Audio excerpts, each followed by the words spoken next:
Assalamualaikum warahmatullahi wabarakatuh. Alhamdulillah wassalatu wassalamu ala Rasulillah wa ala alihi wa sahbihi wa man nasarahu wa wala. Alhamdulillah ikhwatul iman, alhamdulillah. Kesyukuran kepada Allah Subhanahu wa taala di atas limpah dan kurnia Allah Subhanahu wa taala kepada kita ikhwan.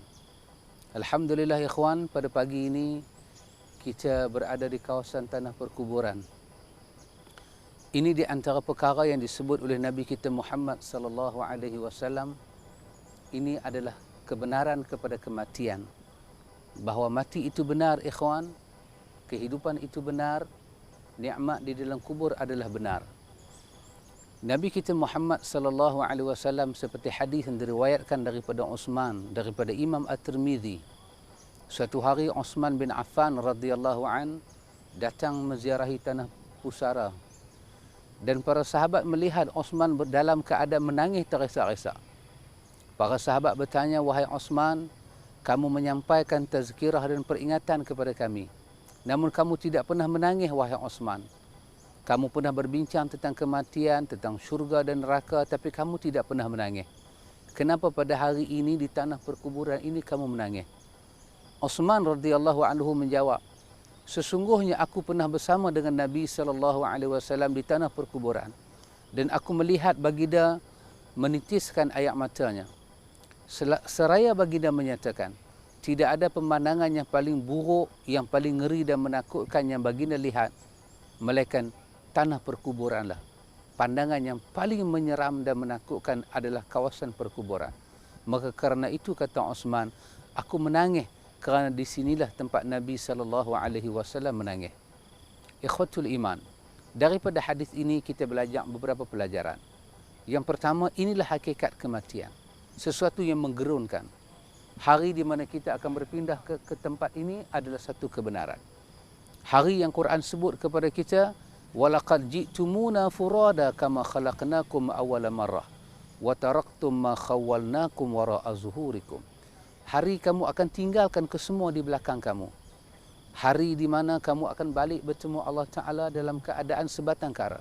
Hari ini adalah hari yang benar ikhwan. Yang tinggal hanyalah dua batu sebagai kenangan hidup. Satu di kepala dan satu di kaki. Di manakah tuan punya kubur ini semasa dihidup di atas bumi Allah? Mungkin di banglo, di istana, mungkin di kediaman-kediaman yang besar. Tetapi itunya dahulu ikhwan. Tapi sekarang dia berada di dalam tanah, hanya beratapkan dua nisan yang tidak seberapa ini. Ikhwatul iman, juga pelajaran daripada hadis ini ialah bahawa baginda sallallahu alaihi wasallam masuk ke tanah perkuburan dengan penuh adab dan sopan. Ketika kita menziarahi dan kita menghantar mayat-mayat ke tanah perkuburan, agama mengajak kita adab-adab yang tertentu.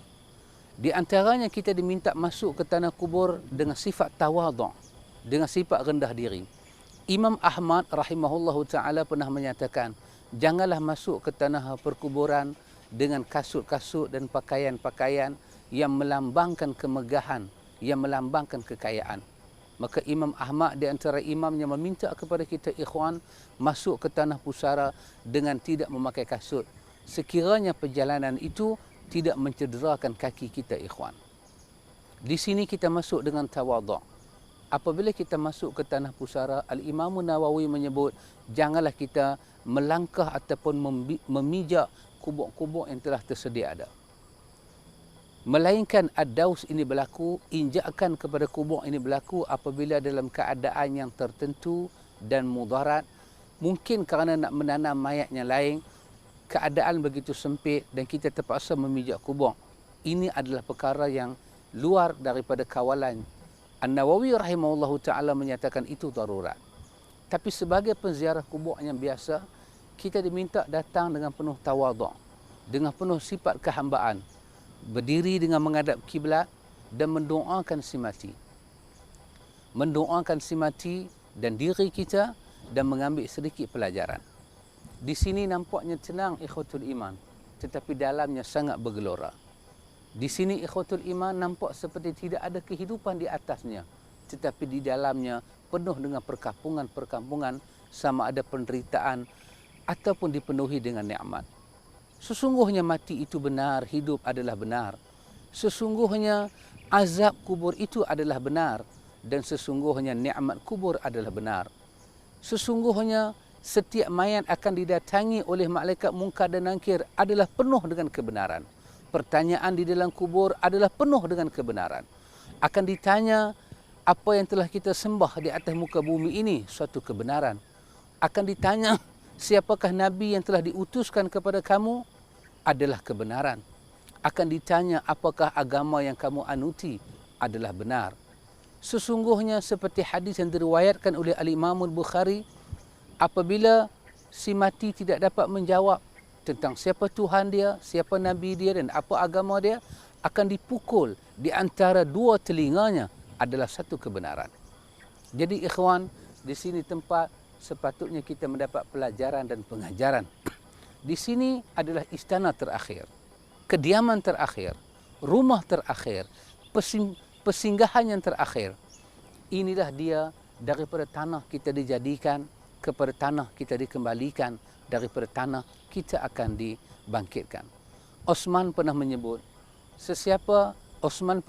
daripada Nabi, sesiapa yang melepasi soalan-soalan di tanah perkuburan ini, maka perjalanan-perjalanan berikutnya menuju mahsyar lebih mudah dan lebih menyenangkan dia. Masuklah ke tanah kubur ini dengan penuh adab. Tinggalkan daripada menghisap rokok di tanah kubur. Ini bukan daripada peradaban orang yang mengambil pelajaran. Kurangkan bersembang di tanah kubur. Masuklah tanah kubur ini dengan penuh adab dan sopan. Bagi orang yang menanam mayat, tanamlah dengan adab sopan. Hadapkanlah mayat itu ke arah kiblat dan tutuplah. Tak perlu diinjak-injak tanah perkuburan. Cukuplah dengan kita menimbus tanah perkuburan dengan tanah dan tak perlu kita menginjak. Tak perlu kita menabur di atas tanah perkuburan apa-apa bunga. Tidak perlu kepada ayak dijurus di atas tanah perkuburan. Kesemua ini tidak pernah dicontoh oleh Nabi SAW. Tak perlu kita menghiasi tanah kubur ini dengan nisan-nisan yang tinggi, ikhwan.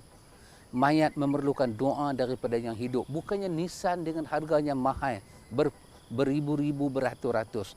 Tak perlu diadakan kepuk-kepuk yang tertentu. Mungkin kepuk-kepuk ini diperlukan pada tanah yang longsor, kepada tanah yang mudah terhakis. Tapi tanah yang datar tidak perlu kita buat ini semua. Nabi SAW berpesan kepada Ali bin Abi Talib agar kubur itu ditinggikan hanya sejengkai. Yang lebih dari sejengkai kesemuanya disamakan, diratakan. Supaya meruntuhkan segala binaan-binaan di atas tanah perkuburan. Nabi berpesan di dalam hadis Abu Hurairah riwayat Imam Muslim, lebih baik duduk di atas bara api yang memakan pakaian kamu dan kulit kamu. Itu jauh lebih baik daripada duduk di atas tanah-tanah perkuburan ini. Jagalah adab sopan ini, ikhwatul iman. Di atas tanah perkuburan ini, ikhwatul iman, tidak ada bacaan tahlil, tidak ada bacaan Al-Quran. Di dalam hadis Imam Muslim, Nabi kata, jadikanlah rumah kamu, bacalah Al-Quran di rumah kamu. Janganlah jadi dia sebagai tanah perkuburan. Rumah yang tidak dibacakan Al-Quran adalah seperti tanah perkuburan.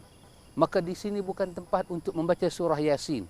Di sini sekadar datang menanam mayat, menjaga tanah-tanah ini jangan sampai ada perkara-perkara yang menggerunkan, membuang segala pokok-pokok yang tinggi, hanya mendoakan mayat dan terus pulang. Tidak perlu buat tahlil di atas tanah perkuburan. Tidak perlu baca Yasin di atas tanah perkuburan. Talqin dibaca dengan penuh kependekan dan mendoakan mayat. Tak perlu kita bersembang di atas tanah kubur menyatakan wahai fulan, wahai fulan. Cukuplah sekadar istaghfiru li akhikum. Beristighfarlah, berdoalah untuk saudara kita yang ditanam kerana dia sedang disoal oleh Allah. Inilah di antara adab-adab yang telah dilupakan. Inilah di antara sunnah-sunnah Nabi berkaitan dengan ziarah ke tanah pusara. Janganlah datang wanita dengan pakaian-pakaian yang warnanya begitu terang dengan make-up dan perhiasan. Pakailah sesuatu yang menampakkan tawaduk. Jangan dibuka dan didedahkan aurat di tanah perkuburan. Ikhwatul iman, mengambillah pelajaran sebelum datang hari di mana kita ingin mengambil pelajaran. tetapi pelajaran sudah tidak berguna kepada kita. Semoga kita bertemu pada perjumpaan yang lain, ikhwan. Semoga Allah merahmati kita dunia dan akhirat. Wabillahi taufiq wal hidayah. Wassalamualaikum warahmatullahi wabarakatuh.